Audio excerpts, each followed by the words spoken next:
For nearly 50 years, the attic at Elvis Presley's Graceland remained locked tight. It was a dusty, forgotten space that even his closest family never set foot into. But when they finally opened it, what they found wasn't just old pictures or shiny jumpsuits. Someone had been living up there. The feelings it stirred were so personal, so deep, they were almost unsettling. Who had been hiding in Elvis's attic all this time? And did the Presley family know about it? Join us as we find out who's been in Elvis Presley's locked attic for 48 years. Graceland's Mysteries on a cool spring day in 1957. A young Elvis Presley, just 22 years old, drove through the gates of what would soon become one of the most famous homes in the world.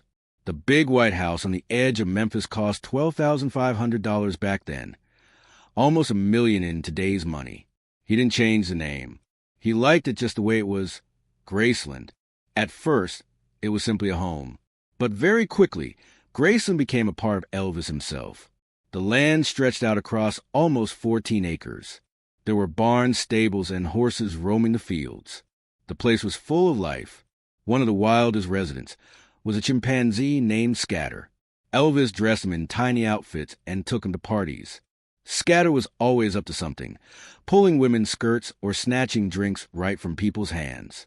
The staff used to say Scatter was just like Elvis's wild side, the one he didn't always show in public. By 1964, as the Beatles were taking over America, Elvis created a quiet spot just for himself. It was called the Meditation Garden. There were flowers, fountains, and white columns standing tall under the Tennessee sky. He would go there to sit and think, getting away from all the noise. It was nothing like his wild stage persona. This was the Elvis most people never got to see, peaceful, quiet, thoughtful. While the garden showed his calm side, other parts of Graceland were more playful and flashy.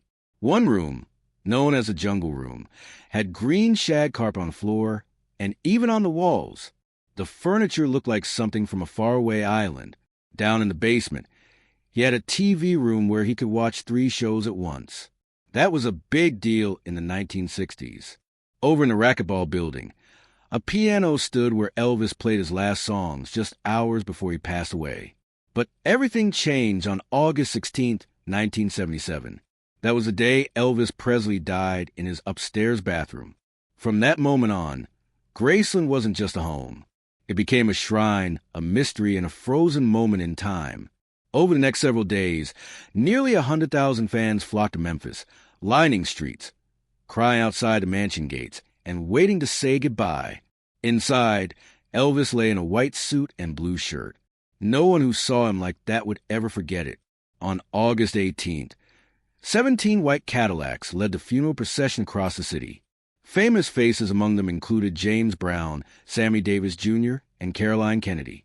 So were Priscilla, 9-year-old Lisa Marie, and Elvis's heartbroken father, Vernon Presley. Elvis was buried next to his mother, Gladys, in Forest Hill Cemetery. The family hoped he could finally rest in peace. But that peace did not last. Only 2 nights after the funeral, an unthinkable something happened. In the middle of the night, a band of men broke into the cemetery and stole Elvis's coffin. Or tried to, really. They only managed to knock off part of the tomb before they were caught. But the message was clear. Even in death, Elvis wasn't safe. Vernon Presley was crushed. He didn't want to risk anything else. So with the help of the police, he quietly had Elvis and Gladys moved. In the middle of the night, they were buried again, this time inside the Meditation Garden at Graceland, the very place Elvis had made for peace and quiet. That one decision changed Graceland again. It was no longer just a home or even a memorial. It became a fortress. Vernon added new alarms, hired guard to protect the grounds every hour of the day, and shut off access to certain places, especially the entire second floor and the attic above it. The official reason was simple: privacy. Elvis's bedroom, the bathroom where he died, and his personal space would be left alone out of respect for the family. But over time, fewer people believed that story. When Graceland opened to the public in 1982, after Vernon passed away, fans were allowed to walk through most of the mansion. They saw the kitchen where Elvis made peanut butter and banana sandwiches, admired the bright stained glass windows in the living room, stood quietly at his grave, but they were never allowed upstairs. The staircase was roped off. The attic door stayed shut. Even world leaders weren't allowed to go up there. Tour guides always gave the same answer. The upstairs is private, out of respect for the family. And that's how it stayed for 48 years. No one went upstairs. No one touched the attic. It became part of the mystery. Tourists would stare at the glittering gold records and rhinestone jumpsuits, but they always looked up, wondering what secrets were hidden just above them. But while the locked attic kept physical secrets out of reach, something even more unsettling was hiding in plain sight. The real story of how the king of rock and roll died. What did Elvis's doctor know that the rest of America didn't? The king falls. On August 16th, 1977, Graceland went quiet. The day started like many others in Elvis Presley's later years. The curtains were shut tight to keep out the afternoon sun, and the bedroom was dark and cool. At 42, Elvis had gotten used to staying up all night and sleeping through most of the day. Sometimes he would be awake for days before finally falling into a deep, induced sleep. His girlfriend, Ginger Alden, woke up around 2 in the afternoon, but Elvis was still in bed. That wasn't unusual. She went about her morning routine, thinking he'd get up eventually. But by the middle of the afternoon, something felt off. The house was too quiet. Around 2:30, Ginger knocked on the bathroom door. No answer. She pushed it open and found Elvis lying on the floor. His pajama bottoms were down by his ankles. His face had turned blue. She screamed for help. Joe Esposito, who was Elvis's road manager and good friend, ran upstairs. He started doing CPR right away while someone else called an ambulance. The paramedics showed up in just a few minutes. They kept trying to bring him back while racing toward Baptist Memorial Hospital, sirens blaring through the hot Memphis streets. Doctors did everything they could, but by 3:30, they said Elvis Presley was dead. News spread like wildfire. Radios cut into regular programming. Fans wept at the news. The king, at only 42 years of age, could not be gone in an instant. That evening, the medical examiner assigned to the case, Dr. Jerry Francisco, stepped in front of reporters. He was brief and forthright. Elvis died of cardiac arrhythmia. His heart simply stopped beating. Death by natural causes, he concluded. Case closed. But somehow, something just didn't click. Even back in 1977, people knew something was wrong with Elvis. The once slender, bouncy performer had ballooned up to almost 260 pounds. Performances were now either a hit or a miss. He forgot the words of songs, spoke too much between numbers, and sometimes couldn't stay on his feet without assistance. Yet behind the scenes, the medical reality was far bleaker. The autopsy revealed evidence of years of destructive substance use, along with an enlarged heart, swollen liver, and damage to his body consistent with long-term use of prescription substances. The later toxicology report revealed what Dr. Francisco had omitted. Elvis's blood contained high levels of such potent medications as Dilaudid, Quaaludes, Percodan, Demerol, and codeine, to name a few. So why did Dr. Francisco lie? Some thought he wanted to protect Elvis's name and save his family from more pain. Others believed it was bigger than that, a cover-up to protect not just Elvis, but also the doctors who had kept giving him substance. That's where Dr. George Nicopolos comes in. Most people knew him as Dr. Nick. He had been Elvis's personal doctor since 1967. In just the last 8 months of Elvis's life, from January to August 1977, Dr. Nick wrote prescriptions for more than 10,000 pills, including sedatives, uppers, and painkillers. The year before wasn't much better. He had given out almost 19,000 pills in 1976. When people looked into it later, they found that in those 8 months before Elvis died, he had received 195 prescriptions. That's about 1 prescription every day and a half. Dr. Nick had an answer for everything. He said Elvis had real health problems, chronic pain from a head injury in the Army, bad glaucoma, and a painful gut condition called regional enteritis. He said the pills were needed to treat those things. But his most surprising excuse came later. He said he was actually trying to protect Elvis. Giving him all those meds, he claimed, was better than letting him get them off the street or from shady doctors. If I hadn't given them to him, he would have gotten them somewhere else, Dr. Nick told medical boards. He said he was trying to slowly cut down Elvis's harmful substance use while keeping an eye on him. But the Elvis that people saw in those last days wasn't the same man who once changed music forever. He'd stay awake for days, pumped full of amphetamines, and then knock himself out with heavy sleeping pills. His eating habits were atrocious. Tons of greasy food, accompanied by strong laxatives to try and lose weight. On his last day, Elvis had taken his usual mix of meds. He played a round of racquetball early in the morning, then went back to bed with more pills. Those final doses were likely too much. His heart, weakened by the weight and years of use of deleterious substances, just gave up. But it was a story Tennessee officials didn't buy. In 1980, Dr. Nick was indicted on 14 counts of overprescribing pills not only to Elvis, but to other patients, too. A jury later acquitted him. But that wasn't all. The Tennessee Board of Medical Examiners continued to probe his practice, and in 1995, 18 years after Elvis died, they revoked his medical license for good. Then, in 2020, things got even more complicated. A writer named Sally A. Hodel issued a book entitled Destined to Die Young. In it, she claimed Elvis had serious health problems in his genes. According to her research, Elvis had something called alpha-1 antitrypsin deficiency, a disorder that affects your lungs and liver. She also said he probably had a weak immune system, which could explain why he got sick so often and took so many medications. If she's right, then maybe Elvis wasn't just a harmful substance addict. Maybe he was really sick, trying to treat conditions doctors didn't fully understand back then.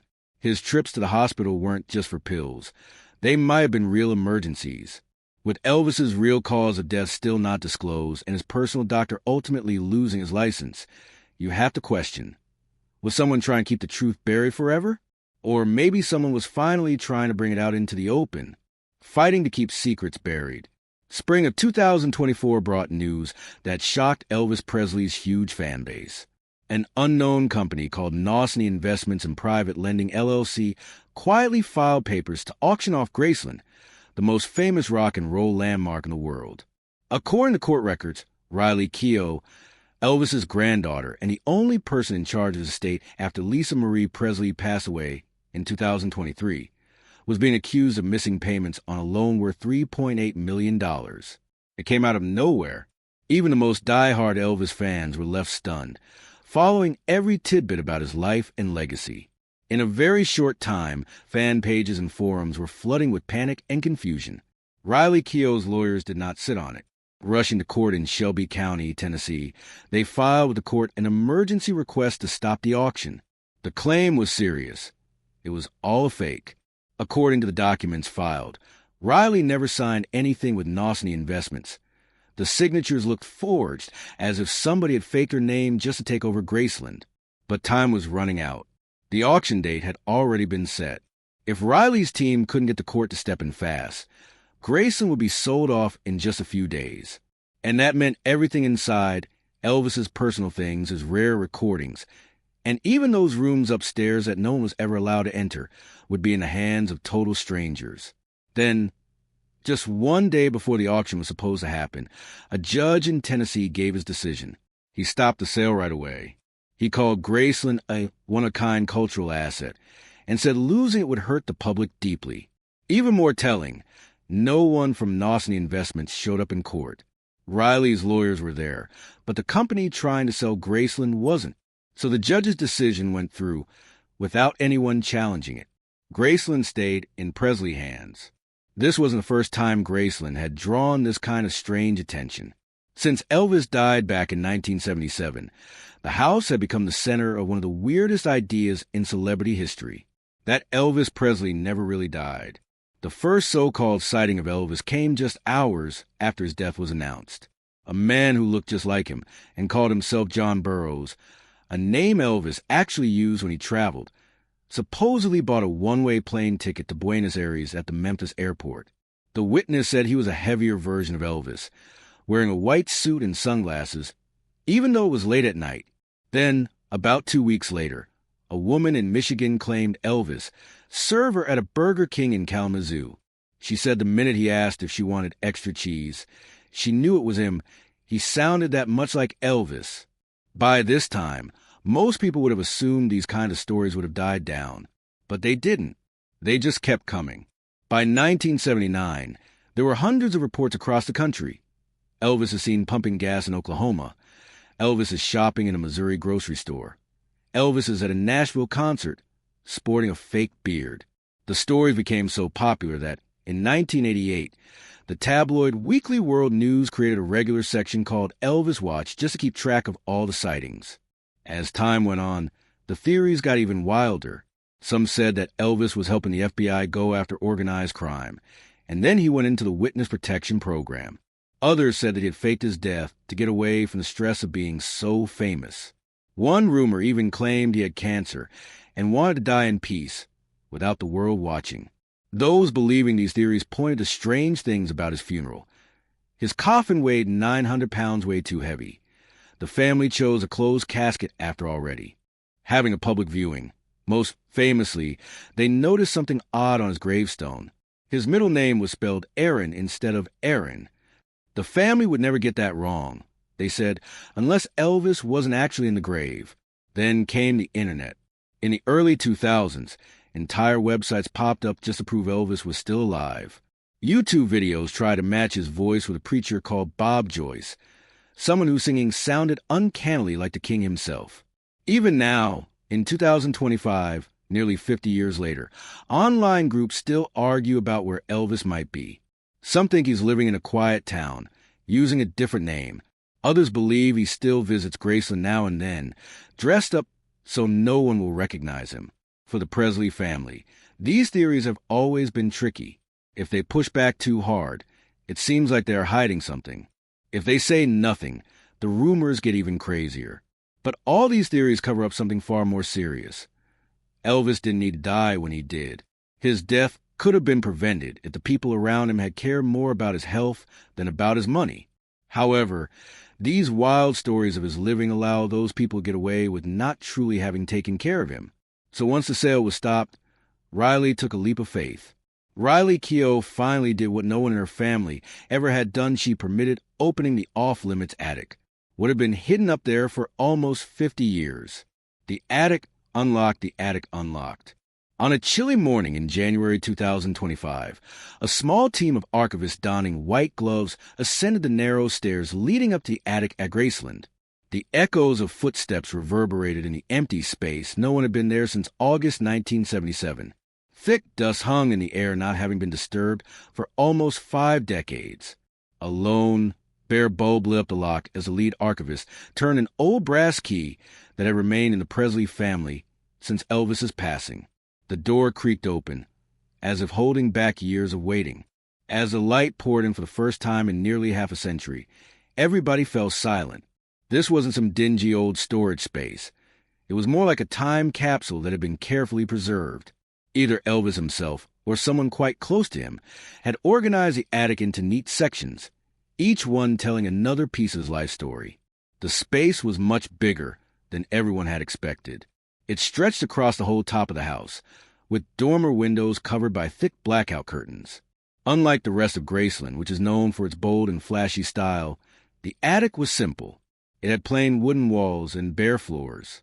The room felt strangely cool, thanks to a small air conditioner that was still running.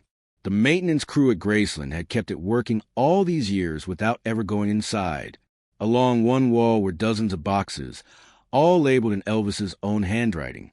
The labels read, Tupelo 1945, First Recordings, Army Days, Hollywood, Comeback Special, and Vegas.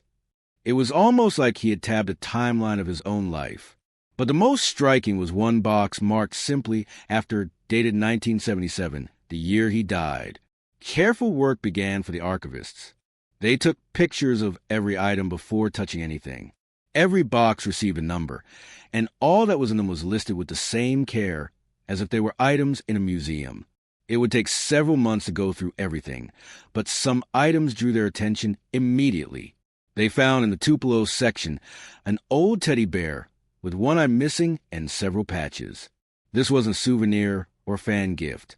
According to the family records, this was Bear, his favorite toy when he was a poor kid.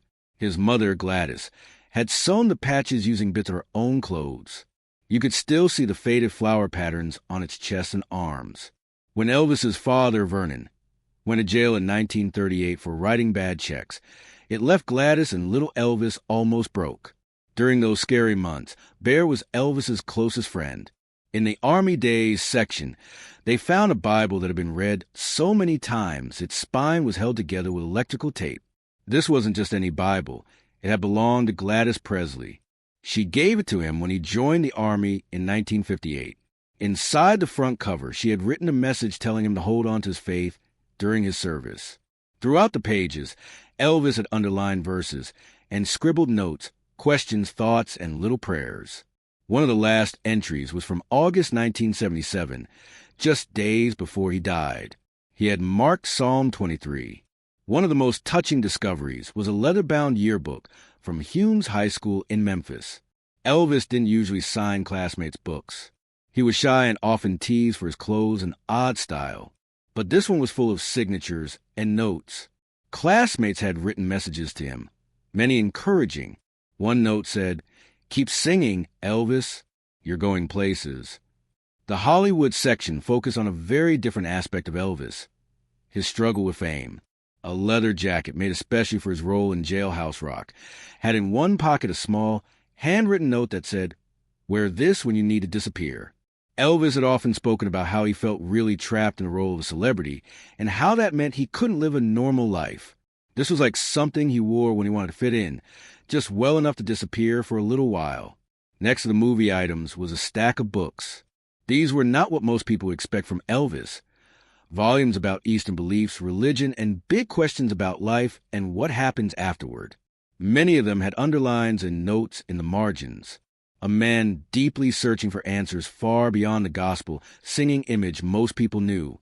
In the Vegas section, the archivist came upon one thing that stopped him. A doctor's report from 1974 marked confidential. The full contents are still sealed until family reviews them, but the cover mentioned heart problems and said Elvis needed to make big lifestyle changes. Still, he continued to perform for 3 more years after that. Lisa Marie Presley had known what was in the attic, but chose to respect her dad's wish to keep it private during her life. After she passed away in 2023, Riley Keough decided it was time to document, though not necessarily share, what was inside. The attic didn't hide an escape plan. It held the heart of a man who knew his time was short and took great care in shaping how the world would remember him.